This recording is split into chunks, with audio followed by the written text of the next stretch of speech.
إن لله عبادا فطنة طلقوا الدنيا وخافوا الفتنة، نظروا فيها فلما علموا أنها ليست لحي وطنة جعلوها لجة واتخذوا صالح الأعمال فيها سفنا. حوار الجنة مع فضيلة الدكتور توفيق العبيد، الأستاذ المساعد بكلية الدعوة الجامعية للدراسات الإسلامية ببيروت، ضمن البرنامج الرمضاني زاد الجنة.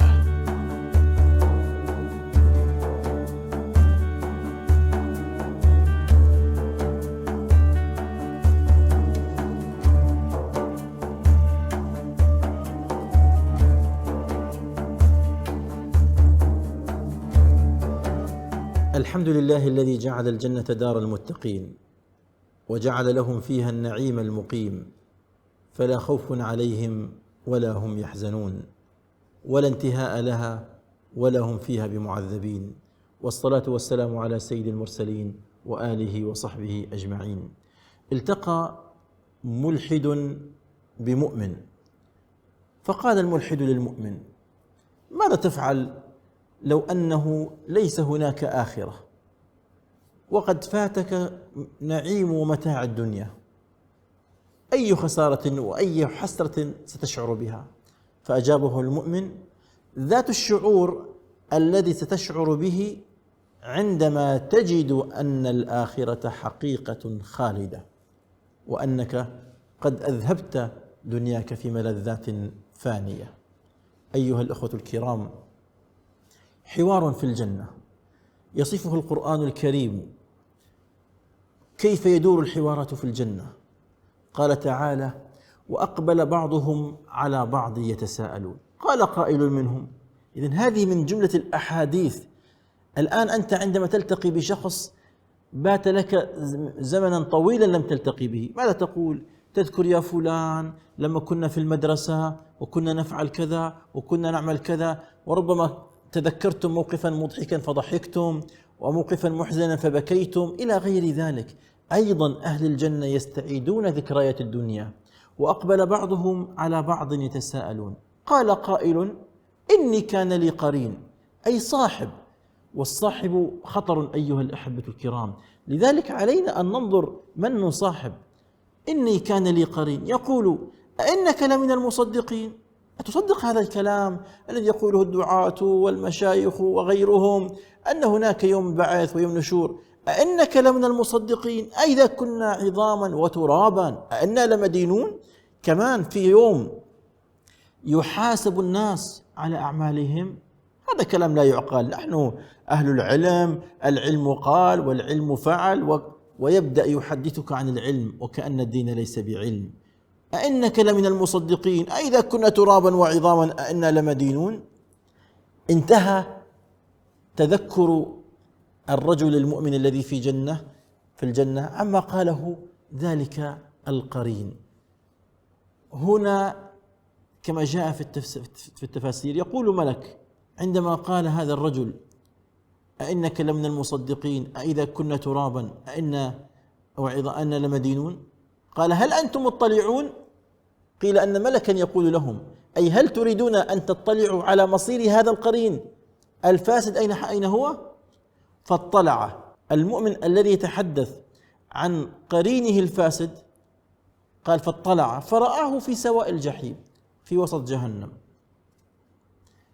جعل يخاطبه: تالله، هو للقسم، أي أقسم بالله، إن كدت لتردين، أي أوشكت أن ترديني بذات المصير الذي أنت فيه. لذلك النبي صلى الله عليه وسلم قال: المرء على دين خليله فلينظر أحدكم من يخالل. تالله إن كدت لتردين ولولا نعمة ربي، أي الإسلام، لأنك بدون الإسلام لن تدخل الجنة. قيل بأن أحد الحكام جمع قسا وحاخاما ورجلا عن علماء المسلمين، قال لهم: أقنعوني أيكم صادق في أنه صاحب الجنة؟ اليهودي يقول: أنا أصحابي في الجنة، والنصراني يقول والمسلم من في الجنة؟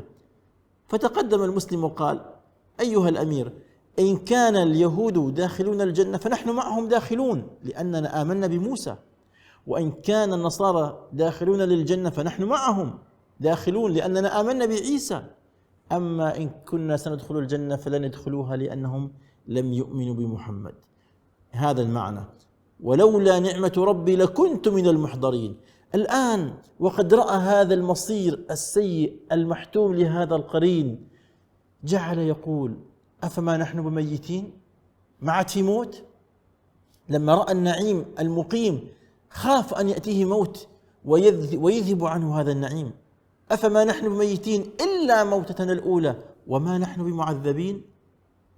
الجواب بالتأكيد لا موت، لأن النبي صلى الله عليه وسلم قال يؤتى بالموت على هيئة كبش أقرن يوضع بين الجنة والنار، فيقال يا أهل النار أتعرفونه؟ يا أهل الجنة أتعرفونه؟ إنه الموت. قال فيذبح أو ينحر بينهم، فيعلم أهل النار أن خلدا في النار وأهل الجنة أن خلدا في الجنة، وما نحن بمعذبين، ليس في الجنة عذاب. هنا يقول النتيجة لمثل هذا فليعمل العاملون. أيها الإخوة الكرام، لمثل هذا المصير علينا أن نعمل. أتى رمضان مزرعة العباد لتطهير القلوب من الفساد، فأدي حقوقه قولا وفعلا، وزادك فاتخذه إلى المعاد. في رمضان ما ليس في غيره، فيه المغفرة. من صام رمضان إيمانا واحتسابا غفر له ما تقدم من ذنبه، من قام رمضان إيمانا واحتسابا غفر له ما تقدم من ذنبه.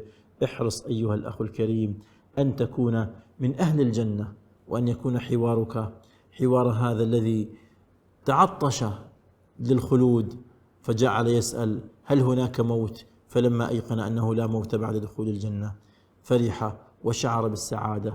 إياك والقرين الفاسد، وصاحب أهل الخلة الصالحة حتى يقودونك إلى الخير. وتذكر الحديث الذي قلته لك آنفا، قوله صلى الله عليه وسلم المرء على دين خليله فلينظر أحدكم من يخالل. أسأل الله عز وجل أن يرزقنا الخلة الصالحة، وأن يختم لنا بالصالحات، ويجعلنا من أهل الجنات. وصلى الله على سيدنا محمد، والحمد لله رب العالمين.